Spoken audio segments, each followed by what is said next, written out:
माफ करना, तबीयत थोड़ी सी खराब है, लेकिन जरूरी था मुझे इस मुद्दे पर बात करना। बुलडोजर की बात मैं करूंगा। ये बात बिल्कुल ठीक है। गरीबों की एंडिंग ही अमीरों की स्टार्टिंग होती है। पहले जेसीबी की खुदाई वायरल होती है, अब जेसीबी की तबाही वायरल है।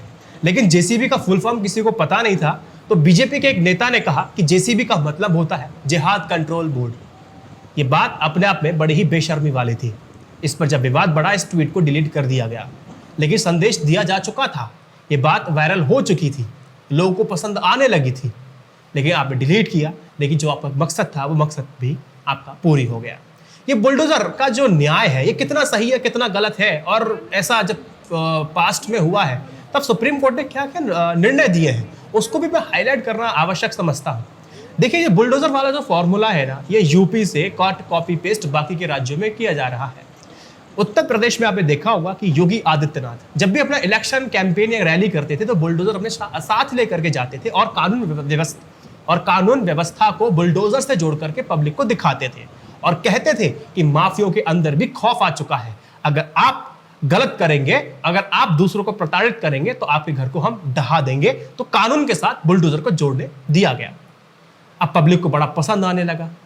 और आपको याद दिला दूं कि अभी हनुमान जयंती थी, तो योगी आदित्यनाथ जी बुलडोजर पे चढ़ करके हाय हेलो नमस्कार प्रार्थना जो भी कुछ कर रहे थे वो कर रहे थे, लेकिन बुलडोजर पे चढ़ करके कर रहे थे। देखिए, राजनीतिक कुशलता किसको कहते हैं मैं आपको बताता हूं। आपको समझना पड़ेगा। अखिलेश यादव ने जाने अनजाने में योगी आदित्यनाथ को पहले पता नहीं क्या क्या बोला था, चिलम वाले बाबा, बुलडोजर बाबा को योगी आदित्यनाथ ने ऐसे इनकैश किया कि पब्लिक उसी रूप में अब इनको देखना चाहती है, इसी रूप में देखना चाहती है। लोगों को पसंद भी आ रहा है। और 2024 का जब लोकसभा चुनाव होगा, तो आप यकीन मानेगा कि ये बुलडोजर पे ही जीत के ले जाएंगे। ये बुलडोजर से कार्रवाई करेंगे, पब्लिक के अंदर बताएंगे कि हमने माफियों के अंदर वो खौफ को पैदा कर दिया है, ये बीजेपी ही कर सकती है। और बुलडोजर से जो कार्रवाई है लगातार बढ़ेंगी। मैं आपको बताऊंगा कैसे, आगे बताऊंगा। और 2024 का इलेक्शन भी इस पर लड़ा जा सकता है, आप ध्यान रखिएगा। बुलडोजर बाबा अखिलेश यादव ने जाने अनजाने में कहा और उसको इनकैश करके उसी रूप को अपना लिया। ऐसे ही आपको याद होगा 2019 का जब चुनाव हुआ था, तो राहुल गांधी ने कहा था कि चौकीदार चोर है। मोदी जी ने क्या किया, मैं भी चौकीदार लगवाना सबसे शुरू कर दिया। अब कहते हैं कि देखो, विपक्षी वाली पार्टी कह रहा है कि आप चोर हैं, आप चोर हैं, आप चोर हैं। अब आम आदमी कहने लगा कि देखो, हमें चोर बोल रहा है, चोर कहीं का, हम इसको वोट दे देंगे, हम इसको वोट देंगे। तो ये खेल पलट जाता है। इसको कहते हैं कि आप कैसे अपनी पॉलिटिक्स, कैसे आप कुशल नेता, कैसे आप उसकी राजनीति को, अपनी कूटनीति बदल करके अपने पक्ष में स्थिति को बना लेते हैं। यही होती है कुशल नेता की पहचान। पहली बात तो पता है, दिल्ली में जहांगीरपुरी का किस्सा आपको पता होगा। 11:15 बजे के आसपास सुप्रीम कोर्ट ने कहा था कि स्थिति को वैसे ही रहने दीजिए जैसे स्थिति अभी है। स्टे लगा दिया था। ये ऑर्डर को इशू कर दिया गया 11:15 बजे के आसपास। स्टिल ऑर्डर आने के बाद भी 1.5 घंटे तक बुलडोजर चलता रहा, तबाही का माहौल बना रहा। बड़ा ही अजीब बात थी कि देखो, मैं यहां से बैठ करके अमेरिका मात्र 1 सेकंड में अपना एक मैसेज भेज सकता हूं, अपनी बात पहुंचा सकता हूं। सुप्रीम कोर्ट का वो मैसेज इनके अधिकारी, इनके ऑफिसर तक नहीं पहुंचा। इस एक हायरार्की होने के बावजूद भी मैसेज कितना जल्दी, ये बात पचती भी नहीं और ये बात यकीन करने लायक भी नहीं कि सुप्रीम कोर्ट का जो ऑर्डर था उन तक नहीं पहुंची, इंफॉर्मेशन तक नहीं पहुंची थी। ये बड़ा ही अजीब लगता है अपने आप में। आप बच्चे नहीं हो, आप समझते हो सब चीजों। आपने कई बार ये भी देखा होगा ना, आप ये भी नहीं कह सकते। और आप यकीन मानिएगा, जो ये कार्रवाई जो हुई है, ये जो कार्रवाई हुई है, आप ठीक है, आपने सही किया कि अगर आपने जब कब्जा किया है तो आप पर कार्रवाई होगी, ये बहुत अच्छी बात है। लेकिन साहब, नियम कानून और कायदे के हिसाब से चीजें हो तो और बेहतर लगता है, लेकिन वैसा कुछ नहीं हो रहा है। ओवैसी ने जहां जहांगीरपुरी में हुई बुलडोजर की कार्रवाई को तुर्कमान गेट 2022 नाम दे दिया है, तो भाजपा के राज्यसभा सांसद ने जो ट्वीट किया था, जेसीबी मैंने आपको बता दिया था। AIMIM के जो प्रमुख है असदुद्दीन ओवैसी, उनका दिल्ली में एक्टिव होना यही दर्शाता है कि अब वो दिल्ली की सियासत में पैर जमाने की कोशिश कर रहे हैं।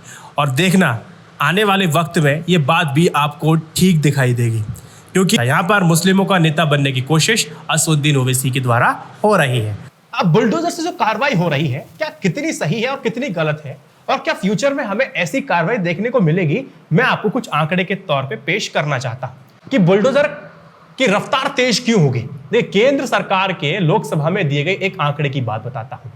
देखिए, 32,77,551 एकड़ फॉरेस्ट लैंड पर अतिक्रमण है, 9,375 एकड़ डिफेंस लैंड पर अतिक्रमण है, रेलवे की 2,012 एकड़ जमीनों पर अतिक्रमण है, दिल्ली के 964 सरकारी पार्क की करीब 70 एकड़ जमीन पर अवैध कब्जा है। आंकड़े देखने के बाद आपको पता चल गया होगा कि बुलडोजर के पास कितना काम है और इस बुलडोजर को कितना काम करना है। फिलहाल मैं अपना ओपिनियन में आपको दे देता हूं, सिंपल सी बात है। आपने अगर कल रवीश कुमार का और सुधीर चौधरी जी का विश्लेषण देखा होगा, अगर नहीं भी देखा आपको देखना चाहिए।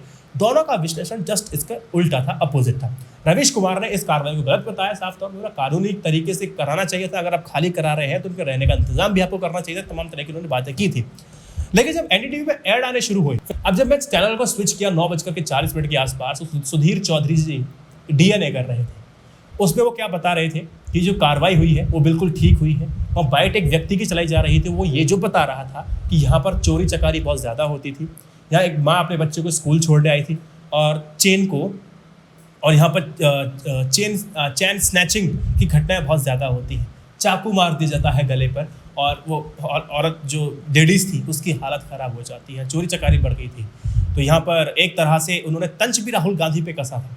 राहुल गांधी ने एक ट्वीट किया था और कहा था कि देखो, संविधान के ऊपर बुलडोजर चल रहा है। और साफ तौर पे अगर देखा भी जाए, राहुल गांधी की इस बात से मैं इत्तेफाक रखता हूँ और आपको भी रखना चाहिए। मैं ऐसा क्यों कह रहा हूँ, इस सुप्रीम कोर्ट के जो पिछले जो आदेश हैं उससे आपको समझ में आएगा। सुधीर चौधरी और रवीश कुमार दोनों के एनालिसिस जस्ट अपोजिट थे। किसका बेहतर था, किसका बेहतर नहीं था, वो वक्त नहीं है। लेकिन सवाल ये है कि एक तरफा एनालिसिस मुझे देखने को मिला, जो कि मुझे अच्छा नहीं लगा। सवाल नंबर 2, अब आप एक बात मुझे बताइए, बिना अधिकारियों के जितने भी ये लोग आपको दिखाई दे रहे थे, जो सड़क किनारे आप बता रहे हैं कि ट्रैफिक को रोक लेते हैं, ये क्या बिना अधिकारियों के, क्या ये बिना अधिकारियों की मंजूरी के, बिना उनकी सहमति के, बिना उनको कुछ दिए, क्या यहाँ वहां पर अपनी दुकानें लगा सकते थे? बिल्कुल नहीं लगा सकते थे। पैसा तो वो अधिकारी भी लेते थे। अगर बुलडोजर चलाना था तो साहब गरीबों पर ही क्यों, उन अधिकारियों के घर पे भी बुलडोजर आपको चलाना चाहिए। मैं मानता हूं, जब बिहार में जब बाढ़ आती है, जब हम कहते हैं कि हाँ, गलती वहाँ के लोगों की, रहने वाले लोगों की है, क्योंकि उनको पता है कि हर साल बाढ़ आती है, उनका घर बह जाएगा, तो वहाँ पर अपना घर क्यों बनाते हैं। और दूसरी बात, जब हम ये कहते हैं कि उन लोगों की अगर आप कमी बताते हैं, तो कमी साहब वहाँ के अधिकारियों की भी है कि उनको वहाँ पर बसने क्यों देते हैं। सिंपल सी बात है, अधिकारी पैसे नहीं लेते, साफ तौर पर पैसे लेते हैं। बुलडोजर इनके घर पे क्यों नहीं चलता, ये तो एक बात है जिसको आपको गौर करना चाहिए। दूसरी बात, आप अगर जितनी भी आप देखोगे ना, बिना घूस लिए तो वहाँ पर बैठेंगे। सिंपल सा बात मैं आपको बताऊँ, बिना घूस लिए जितने भी अधिकारी हैं उनको वहाँ पर बैठने देंगे नहीं। शाम को जाते हैं, महीने के महीनेदारी इनकी बनी हुई है कि हम आपको इतना पैसा देंगे, आप हमें कोई भी प्रॉब्लम मत होने दीजिएगा, ठीक है, पैसा रख लीजिए। ये हर विभाग में है, सरकारी विभाग में है। योगी आदित्यनाथ को अगर बुलडोजर चलाने का इतना ही शौक अगर पड़ा है, तो जितने बाबू लोग हैं ना, जितने क्लर्क लोग हैं, एक बार ना इनकी संपत्ति को एक बार देख लो। आप यकीन मानना, अगर आप चंद बाबुओं को इकट्ठा करोगे ना, तो साहब आपकी पार्टी के पास जितने फंड नहीं होंगे ना, उतना तो पैसा इन्होंने अपने घर के अंदर रखा पड़ा है। इतना तो पैसा ही लेके घूमते हैं।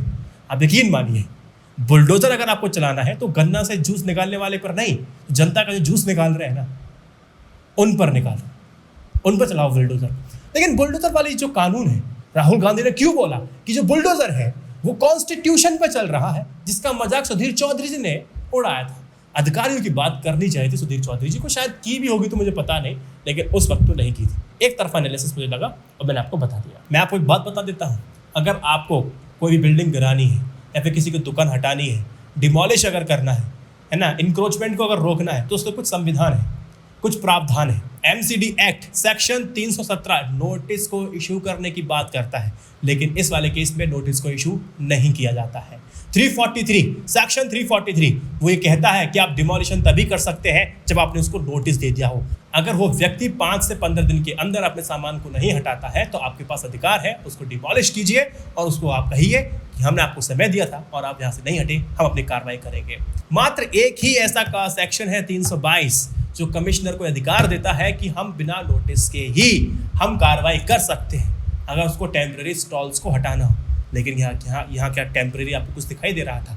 देखिए साहब, आपको एक बात पता होनी चाहिए, एक इनके लिए अगर आप नोटिस देते हैं, नोटिस जिस व्यक्ति के पास पहुंचा है वो ट्राइब्यूनल के पास जा सकता है, वहाँ उनको अपनी समस्या बता सकता है, वहाँ से अगर क्लियरेंस अगर उसको मिल जाता है तो अपना जो डिमोलिशन की जो प्रोसेस है उसको या फिर आगे के लिए करा सकता है या फिर उसको रुकवा सकता है, बाकायदा हो सकता है। लेकिन आपने यहाँ तो ना नोटिस दिया, ना समय दिया, ना कुछ दिया। अगर गलती अगर दिखाई देगी तो आपको मुआवजा देना पड़ेगा, जैसे बीएमसी ने किसको दिया था, कंगना रनौत को दिया था। और ध्यान रखिएगा दोस्त, ये सारे मुद्दे ठीक चुनाव से पहले उठाए जा रहे हैं। बीएमसी का चुनाव है तो अजान वर्सेस हनुमान चल रहा है, और यहाँ बीएमसी यहाँ पर एमसीडी का इलेक्शन होने वाला है, तो यहाँ पर हिंदू मुस्लिम शुरू हो गया है। सिंपल सी बात। एक बात को ध्यान रखना, आप इतने भोले भी नहीं होने चाहिए कि अगर मीडिया आपसे बार बार ये कहे कि देखिए सिर्फ ऐसा थोड़ी ना है कि सिर्फ मुसलमानों पर ही या फिर एक पर्टिकुलर कम्युनिटी को ही टारगेट सरकार के द्वारा किया जा रहा है, इसमें गुप्ता जी भी का दुकान है, उनको भी डिमोलिश किया गया है, एक को नहीं किया गया है।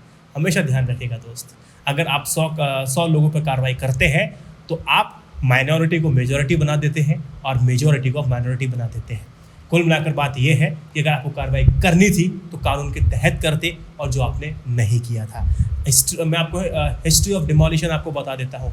अगर आपको कभी फुर्सत मिले तो आप गूगल पे टाइप करना Ahmedabad municipal corporation versus gulab Khan and others, 1977 का केस है। पहले आप नोटिस दीजिए, अगर नोटिस का भी कोई फ़ायदा नहीं होता तो आप जाकर के डिमोलिश कर सकते हैं।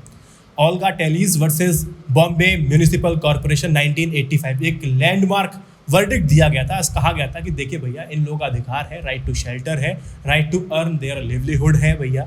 आर्टिकल 21 का उनके पास पूरा हक है।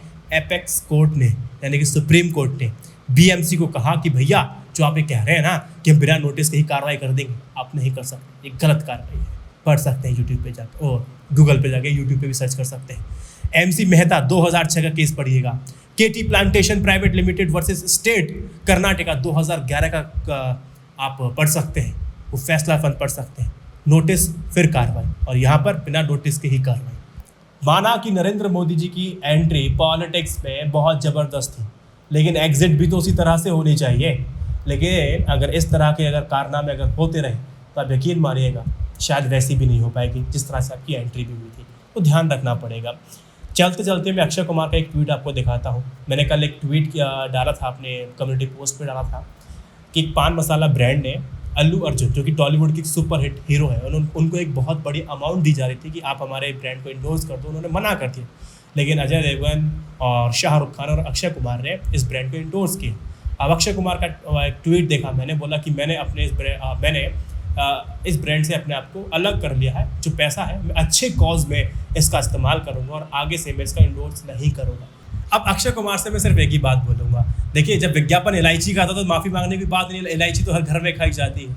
जब बात तम्बाकू की थी तो फिर इलायची किस बात की, सवाल ये है। चलिए आप मुझे कमेंट सेक्शन में बताइए कि अक्षय कुमार की इस डिसीजन को आप लोग कैसे देखते हैं। सॉरी मैं उस एनर्जी के साथ नहीं बोल पा रहा हूँ क्योंकि मेरा टेम्परेचर अभी भी 102 डिग्री सेल्सियस है, तो चेहरे को देख के आपको लग रहा होगा। नमस्ते, जय Hind, Vande Mataram, stay updated, stay educated, सत्यमेव जयते। नमस्कार।